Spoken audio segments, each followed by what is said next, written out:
अस्सलाम वालेकुम दोस्तों, आज की वीडियो में हम आपको बताएंगे कि तारा मीरा किस तरह गाय, भैंस या बकरी जैसे जानवरों के लिए एक कुदरती दवा का काम करता है। अक्सर फार्मर्स के जानवर रतमूत्रा, गैस या कमज़ोरी का शिकार हो जाते हैं।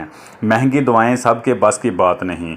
तो आइए जानते हैं तारा मीरा के वो फ़ायदे जो सदियों से दही इलाकों में आजमाए जा रहे हैं। नंबर 1, रतमूत्रा के लिए। अगर आपके जानवर के पेशाब में खून आ रहा हो या वो बार बार पेशाब की कोशिश करे तो तारा मीरा बेहतरीन इलाज है।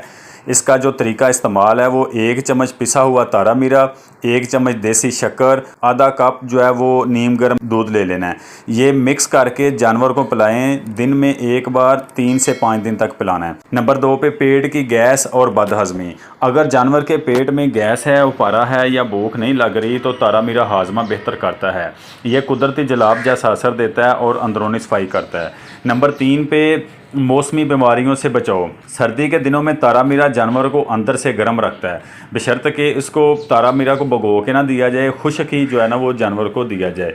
नमूनिया, ठंड लगने या सुस्ती जैसे मसाइल में फ़ायदा देता है। तारा मीरा सिर्फ मखसूस मकदार में इस्तेमाल करें। दूध देने वाले जानवर को देने से पहले 1 दिन दूध रोक लें। हमेशा साफ़ सुथरा माहौल रखें ताकि बीमारी दोबारा ना हो। अगर आप भी चाहते हैं कि आपके जानवर सेहतमंद रहें, कम खर्च में इलाज हो, तो तारा मीरा एक आजमूदा देसी हल है। वीडियो को लाइक करें, दोस्तों से शेयर करें और चैनल को सब्सक्राइब करना ना भूलें।